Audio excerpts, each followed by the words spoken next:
verdade para o tempo do fim, com Alexandre Bernardes. Momento de reflexão.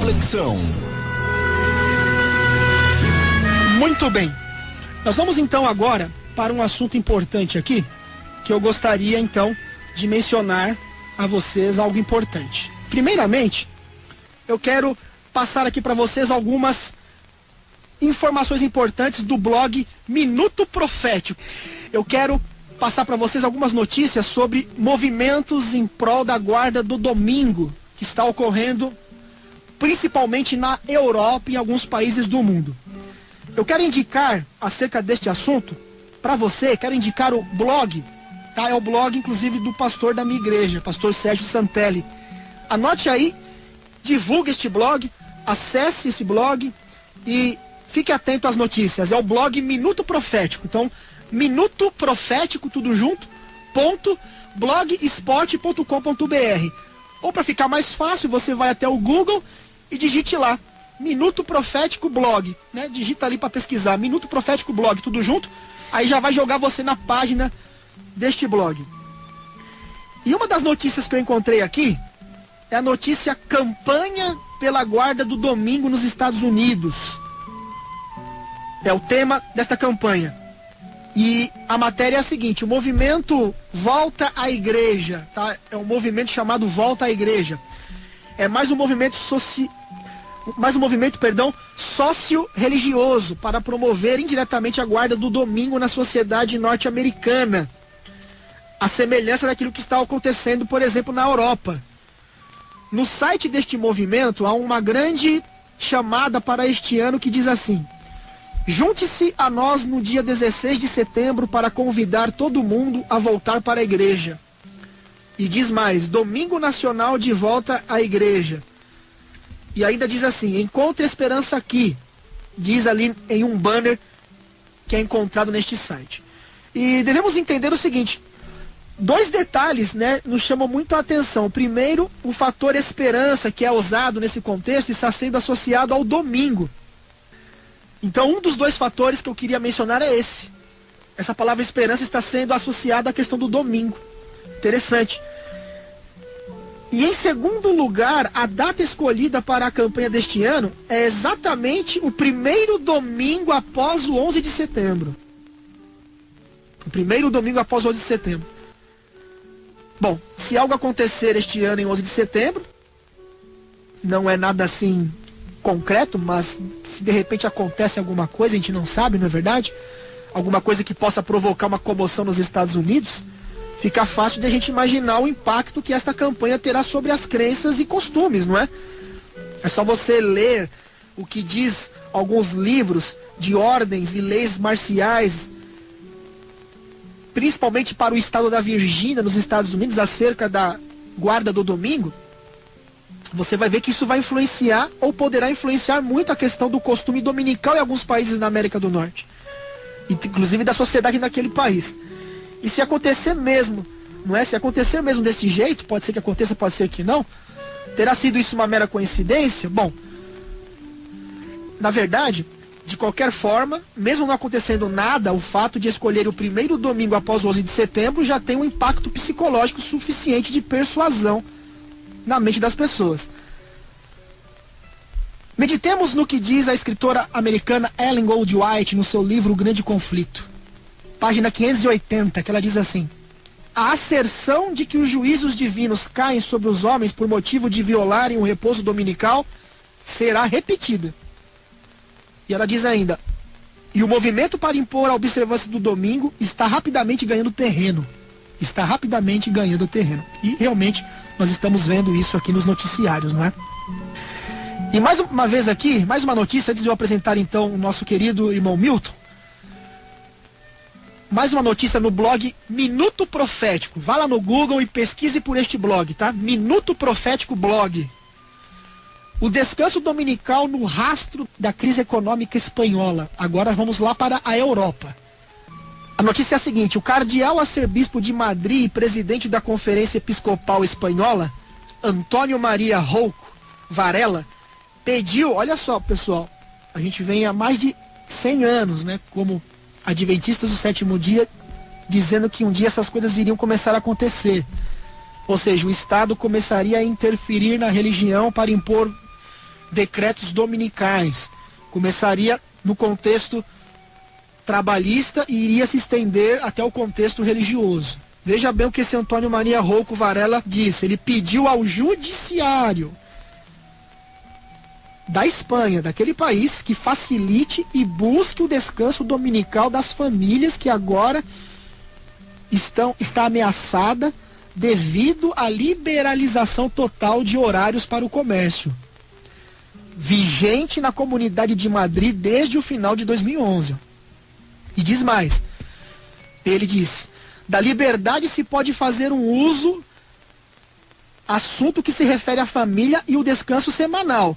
Creio novamente, olha, creio que o judiciário tem que facilitar e procurar esse descanso, tá? Então a fonte aqui dessa notícia você vai achar no La Vanguardia, tá? La Vanguardia. Você vai encontrar então aqui, nesse noticiário, essa notícia em específico que eu estou colocando aqui. E terminando, um comentário é o seguinte: é apenas uma amostra de como uma crise econômica pode acelerar a discussão política sobre a lei dominical. A crise gera medidas a crise gera medidas por parte dos governos para aumentar o comércio, que acaba provocando reação por parte da igreja dominante, no caso a igreja católica, em defesa da manutenção de leis civis para o descanso dominical. Esta realidade é ainda mais fácil de ocorrer nos países onde Roma mantém sua influência sobre o governo local. Bom, nós temos defendido há muito tempo já, há anos, de que um dia essas coisas realmente iriam acontecer. E Jesus, ele disse: digo-vos agora antes que aconteça, para que quando acontecer vós creiais. Então nós estamos aqui advertindo a cada um de vocês. E que vocês venham pesquisar por vocês mesmos e buscarem os fatos acerca de todos esses assuntos. Mas, vez ou outra, estarei trazendo maiores notícias sobre isso aqui, tá bom? Sobre o Estado interferindo na religião para impor leis dominicais. Muito bem. Muitas pessoas pensam assim, muitas pessoas sinceras, realmente sinceras mesmo.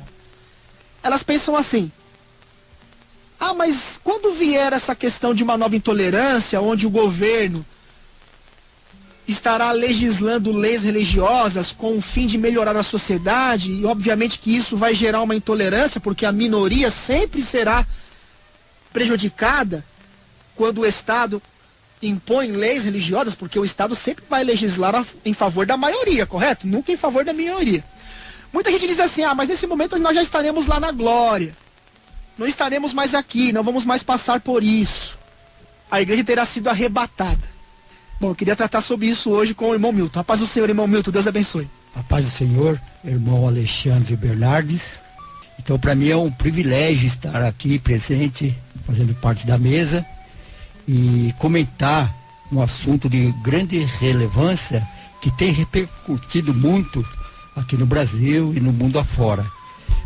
Uma doutrina concernente ao arrebatamento da igreja, né? A doutrina de que um será levado, outro será deixado.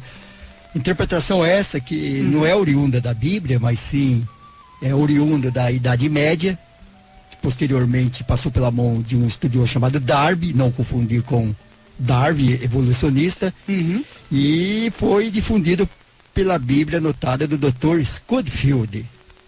Então essa doutrina foi apoiada pelo movimento neopentecostal e interligado com a doutrina da prosperidade. Eu queria então deixar algumas perguntas no ar para a gente trabalhar essa questão hoje. 2 questões então, ou 3 no máximo, que eu queria deixar hoje para a gente fazer uma dinâmica bem assim, objetiva. Por exemplo, Mateus 24:40, Evangelho de Mateus capítulo 24:40, lá diz: estando 2 no campo, será levado um e deixado o outro. Podemos concluir que a segunda vinda de Jesus será um acontecimento que poucos saberão e que, no caso então, o povo de Deus não experimentaria uma tribulação que viria, mas seria tirado desta tribulação? No contexto também, irmão Milton, de Apocalipse 3, versículo 10, que diz: porque guardaste a palavra da minha perseverança, também eu te guardarei da hora da provação que há de vir sobre o mundo inteiro, para experimentar os que habitam sobre a terra? Fica à vontade, irmão Milton, para dissecar esse assunto. A gente vai, na medida do possível, fazendo algum comentário aqui. É um prazer comentar sobre esse assunto, porque é um assunto que durante muito tempo eu ensinei nas escolas dominicais, quando eu pertencia a uma denominação, a certa denominação. Mas estudando a Bíblia com afinco e sobretudo nos originais, nós aprendemos que essa doutrina pré-tribulacionista, né? Ou seja, a doutrina que ensina que a igreja não passará pela grande tribulação, e a doutrina da fragmentação da parousia de Cristo, ou seja, que Cristo virá em duas etapas. A primeira, ele virá invisivelmente para a igreja, né? Doutrina essa que já foi fartamente comentada aqui, é só para dar um pequeno comentário. E posteriormente, 7 anos após, Cristo volta com a igreja para arrebatá-la. Será que tem apoio na Bíblia essa doutrina? Então vamos ver. É interessante notar, meus irmãos, que aqui no livro de Lucas, capítulo 17, versos 26 a 34, aqui Jesus falando acerca da sua parousia, que é volta ou vinda no grego, ele faz conexão da sua volta com os dias de Noé e os dias de Ló.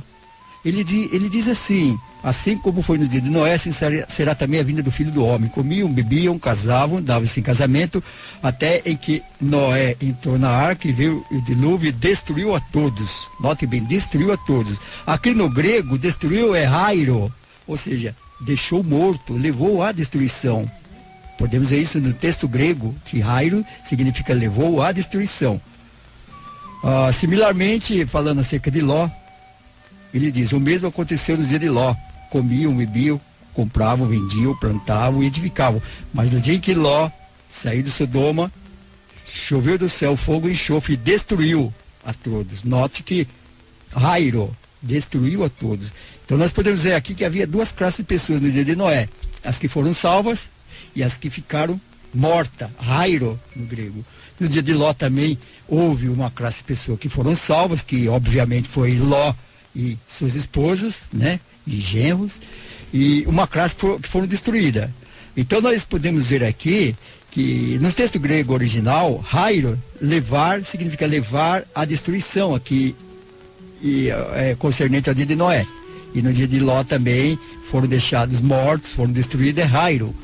É interessante que aqui no versículo 34, quando Jesus diz: digo-vos que naquela noite 2 estarão numa cama, um será levado e outro será deixado. Levado aqui já não é hairo, é paralambano.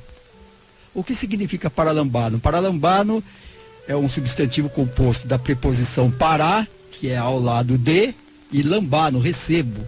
Ou seja, por ocasião da parousia de Cristo, um será levado com ele, ao lado dele, paralambano, e outro será deixado, hairo, será deixado morto, destruído. Não ficará ninguém vivo por ocasião da vida de Cristo, ou seja, os ímpios serão destruídos. Nós podemos até ver outros textos similares que corroboram com essa passagem. É 2 Tessalonicenses capítulo 1, verso 9. 2 Tessalonicenses capítulo 1, verso 9, que diz o seguinte: Então as pessoas que ficam não são deixadas vivas. Não são deixadas vivas, por causa do o próprio verbo ali, substantivo, hairo, significa levados à destruição. Pode ver que ele comparou com os dias de Noé, assim como foi no dia de Noé. Comiam, bebiam, casavam-se e davam-se casamento até o dia em que Noé entrou na arca, e não fizeram caso, e veio o dilúvio e os levou, não para ser salvo, levou para a destruição, hairo no grego. Agora, quando Jesus fala, um será levado, ou será deixado, levado aí já não é hairo, é paralambano, será levado com ele. A preposição grega pará significa ao lado de, é a mesma que forma o substantivo paráclitos, né? Chamado para estar ao lado, para ajudar, confortar e etc. Nós temos um texto aqui que corrobora essa interpretação de que não ficarão pessoas vivas, serão destruídas. É 2 Tessalonicenses 1, de 7 a 9, que diz assim: E a vós outros, que sois atribulados, alívio juntamente conosco, quando do céu se manifestar o Senhor Jesus com os anjos do seu poder, em chama de fogo, tomando vingança contra os que não conhecem a Deus e contra os que não obedecem o evangelho de nosso Senhor Jesus. Estes sofrerão penalidade da eterna destruição. Tá vendo? Eterna destruição, banido da face do Senhor e da glória do seu poder. Então nós podemos ver, meus irmãos, que quando Cristo vier, um será levado para ele, com ele, arrebatamento. Outros serão deixados mortos. E o contexto revela que eles ficarão mortos. Eles ficarão mortos. Aqui no livro de Lucas 17, Sim. no versículo... Acho que é o último versículo. O último sobre o versículo, assunto, 37 diz assim: então lhe perguntaram, onde será isso, Senhor? Respondeu-lhes, onde estiver o corpo, aí se juntarão também os abutres. É sinal de que os que ficarem aqui após a volta de Jesus estarão mortos. Então nós vimos aqui no grego, né, rairo, levado à destruição, ou seja, ficarão mortos. As aves vão se alimentar daqueles corpos, ao passo que a igreja estarão ao lado de Cristo, para lambar nos céus. Então a conclusão óbvia é que essa doutrina do arrebatamento da igreja é oriunda de uma falsa interpretação da palavra grega parousia. E a questão de uma segunda chance, uma segunda oportunidade, porque entra aquela questão dos judeus também. Certo. Então essa é a doutrina pré-tribulacionista, né, que nós vamos comentar daqui a pouco, de que a 70ª semana não se concluiu, em seguida a 69ª. Eu queria fechar com essa parte. Mas antes dessa parte, eu queria que você também ainda comentasse o Apocalipse 3:10. Ah, tá. Tudo bem. Mas ficou bem entendido, então, o assunto concernente aos que serão levados e os que serão deixados, né? Você tem mais alguma coisa para falar sobre isso? Não, é só isso. Que serão levados do grego para lambados, serão levados com Cristo para o céu. Os que serão deixados, rairo no grego, serão deixados mortos, destruídos, como foi no dia de Noé. Então a exegese aí está clara. E o Apocalipse 3:10? Apocalipse 3:10. Porque guardaste a palavra da minha perseverança, também eu te guardarei da hora da provação que há de vir sobre o mundo inteiro, para experimentar os que habitam sobre a terra. Tá, esse é o texto peculiar da doutrina pré-tribulacionista. Eles ensinam, enfatizam que a igreja não passará pela grande tribulação, ou seja, que Deus o livrará antes, que Deus a livrará antes de 7 anos de tribulação, ele levará lá para os céus. Mas nós podemos ver que também é uma explicação heterodoxa, não tem amparo na Bíblia. Aliás, diga-se de passagem, o irmão Alexandre Bernardes, essa doutrina de que a igreja não vai passar pela grande tribulação é uma doutrina nova. Segundo alguns historiadores, tem apenas 130 anos de existência. Tá? Quem estudou patrologia, o irmão José Carlos, evidentemente deve ter estudado, sabe que nenhum dos pais da igreja ensinou que a igreja seria tirada da hora do teste. Sempre eles ensinaram nos seus escritos que a igreja seria perseguida pelo anticristo, sofreria a atrocidade do anticristo. Haja vista que a igreja sempre passou por tribulação. Não há nenhum enfoque de que a igreja será tirada da grande tribulação. O dia do teste será a prova final para a igreja. Então, comentando esse texto aí, que é peculiar dos pré-tribulacionistas, que diz que assim como guardaste a minha palavra, também te guardarei da tentação ou do teste que há de vir sobre todo mundo. Esse texto aí, aparece o verbo grego terel. Terel, para quem conhece um pouquinho de grego, de verbo grego, vai entender que a Septuaginta e os papiros do Egito usava terel para indicar proteção ou guarda dentro da esfera de perigo. Ou seja, o Senhor guardará a igreja dentro da esfera de perigo. Embora Satanás a persiga, a maltrate, mas o Senhor a guardará. Assim como Deus, Jeová, guardou Israel no Egito. Jeová mandara 10 pragas sobre o Egito, mas nenhuma das pragas atingiu Israel. Deus guardou dentro da esfera de perigo. Assim como foi também por ocasião da destruição de Jerusalém, quando os romanos adentraram Jerusalém, Deus guardou os cristãos na cidade de Pela. É isso? Correto. Então, similarmente, Jesus dissera lá em João 17, se não me engano, no versículo 14, ele orando ao Pai, ele fala: Pai, peço-os que guarde, que livre-os que guarde-os do maligno, que não os tire do mundo, mas guarde-os do maligno. O verbo guardar ali é terel, e não necessariamente tirar fora, tirar, né, do mundo. Então nós vemos aí que esse texto, guardar da hora da tentação, significa guardar dentro das séries do perigo. A igreja vai ter que passar pela hora do teste, para ver quem é fiel a Deus e quem não é. Isso daí está claro. Os 3 hebreus lá na corte babilônica, Deus nos livrou ele da fornalha. Perfeito.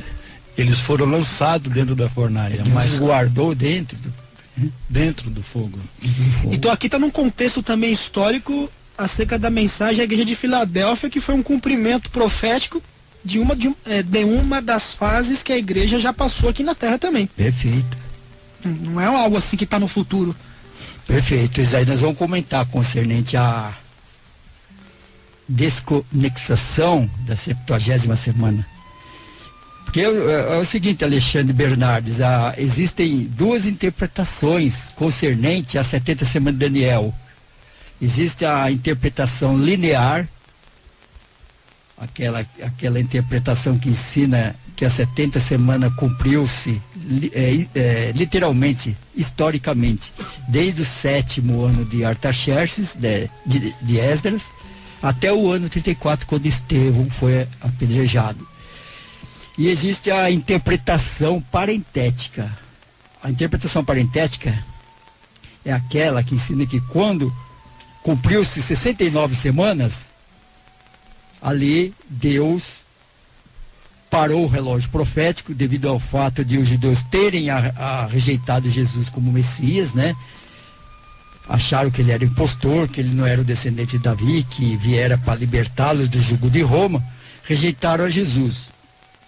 Por sua vez, Jesus rejeitou o povo judeu e abriu uma lacuna, né, para chamar o gentio. Foi uma igreja e lançou a 70ª semana de Daniel para um tempo remoto, um tempo futuro que vai se cumprir não se sabe quando.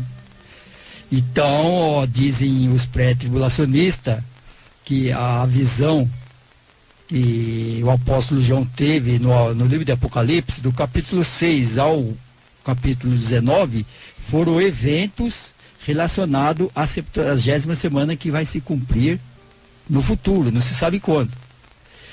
E também ensina que o livro de Mateus, sobretudo o capítulo 24 de Mateus, o capítulo 13 de Marcos e o capítulo 21 de Lucas, não foi escrito para a igreja, foi escrito para os judeus na grande tribulação. Os judeus esses que se salvarão com a mensagem do evangelho, se arrependerão e vão ser salvos, vão pregar o evangelho na grande tribulação.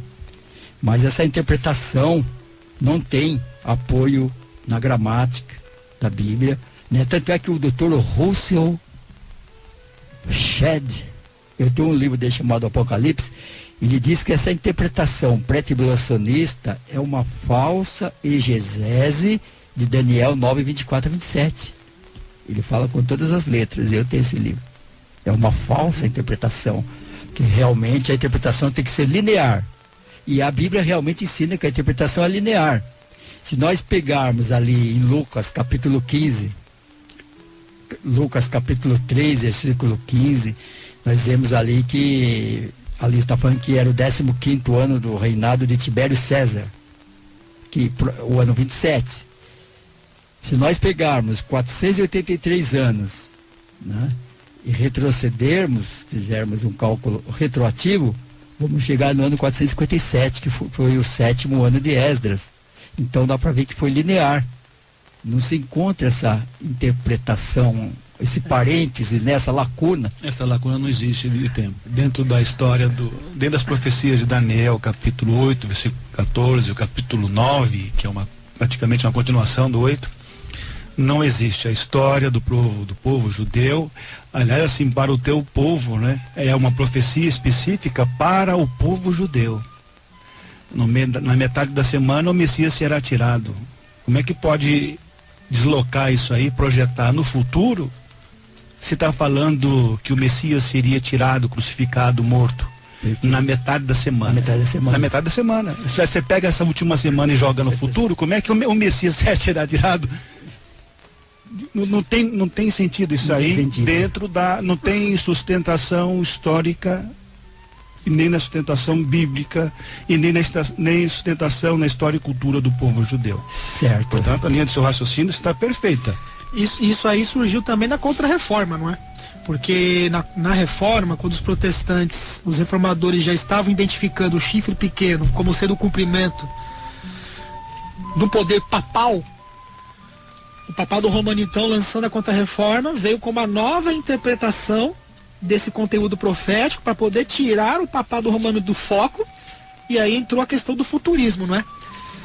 Claro que são assuntos aqui que a gente deveria ficar, quem sabe, o domingo inteiro estudando. É muito rico em detalhes, mas isso a gente está deixando isso daqui só para o pessoal ir pesquisando por eles mesmos. São doutrinas de dois jesuítas, né? Dois jesuítas. Segundo os pré-tribulacionistas, do capítulo 6 ao 19 do Apocalipse não tem nada a ver com a igreja. É para os judeus da 70ª semana. Conforme já foi salientado, Mateus 24, Lucas 13, Mateus 24, Marcos 13, Lucas 21, não é para a igreja, é para os judeus. A igreja deve-se aos domingos, que eles guardam o domingo, né? Deve-se aos domingos ler as cartas paulinas. Então isso é aberração, né? Paulo diz lá em Timóteo 3 que toda a escritura é inspirada por Deus e útil para o ensino, né? Para a correção. Então toda a escritura. Então essa fragmentação que eles fazem aí não tem apoio bíblico. Tem muita gente sincera nesse meio que realmente acredita assim. E Deus, ele reconhece que a luz que tem brilhado até eles é essa. Perfeito. Mas é por isso que a verdade ela deve ser pregada. Né?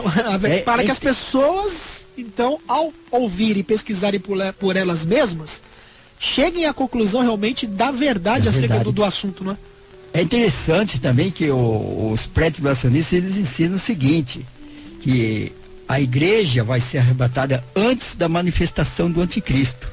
Ou seja, primeiro a igreja sai de cena, daí aparece o anticristo com a atrocidade dele. Mas isso não tem amparo pela Bíblia. Nós vemos aqui em 2 Tessalonicenses 2, só para concluir, o irmão Alexandre, então a doutrina pré-tribulacionista ensina que primeiro a igreja é arrebatada e posteriormente o anticristo entra em cena. Mas nós temos um texto aqui em 2 aos Tessalonicenses, capítulo 2, versos 1 e 4, que vai de encontro a essa interpretação.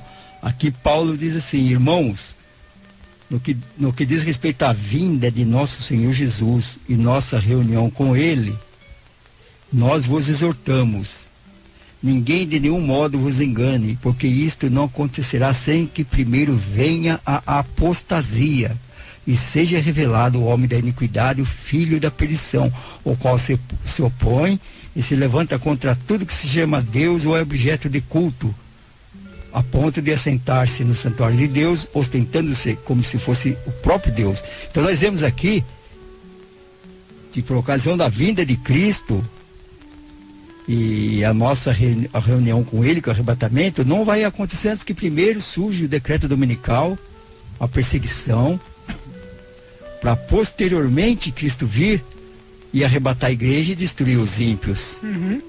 E é interessante também, Alexandre Bernardi, que aqui no capítulo 7, versos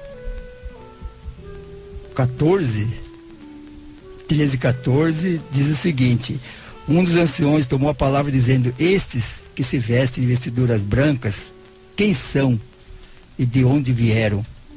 Respondi-lhe: meu senhor, tu sabes. Então ele me disse: esses são os que vêm da grande tribulação, ou saem da grande tribulação, e lavaram suas vestiduras e alvejaram no sangue do Cordeiro. O que prova aqui que a igreja veio da grande tribulação, passou por ela, é a preposição grega. A preposição grega ek, no grego koine, para quem conhece um pouco de grego, está no caso ablativo, que significa de dentro para fora. Então, de qualquer jeito, a igreja saiu de dentro da tribulação para fora. Então, a igreja, de algum modo, vai passar pela grande tribulação. Mas Cristo virá livrá-la no finalzinho da grande tribulação. Você citou bem a Tessalonicenses, porque em 1 Tessalonicenses capítulo 4, versículo 13 a 17, fica-se, a igreja foi arrebatada. É estranho, porque Paulo está dizendo ali que o mesmo Senhor descerá com voz de alaridos, principalmente o versículo, eu coloquei o versículo 13 até o 17, né? Que fala sobre o arrebatamento da igreja. Mas no versículo 15 assim, dizemos-vos isso pela palavra do Senhor, que nós os que ficarmos vivos para a vinda do dia do Senhor, não precederemos os que dormem, porque o mesmo Senhor descerá do céu com voz de alarido, com a voz de arcanjo, com a trombeta de Deus, e nós, e os que morreram em Cristo, esse primeiro. E depois o versículo 17, depois nós, os que ficarmos vivos, seremos arrebatados. Ora, se a igreja foi arrebatada, como é que fica Paulo, Tessalonicenses, capítulo 4, versículo 13 a 17? Daí complica. Complica. Complica. Jesus está descendo. Ele está falando que nós, os que ficarmos vivos, seremos arrebatados por esta ocasião da vinda de Jesus. Se a igreja já foi arrebatada, estranho. Uma parte morre e a outra é levada para o céu. É complicado. Fica esquisito, né? Esquisito. Conclusão final, então? A conclusão final é que realmente Cristo virá do modo visível, todo olho verá. Não existe essa interpretação de que ele virá invisivelmente e após 7 anos ele virá com a igreja. Isso daí não tem apoio na Bíblia e devemos rejeitar essa doutrina.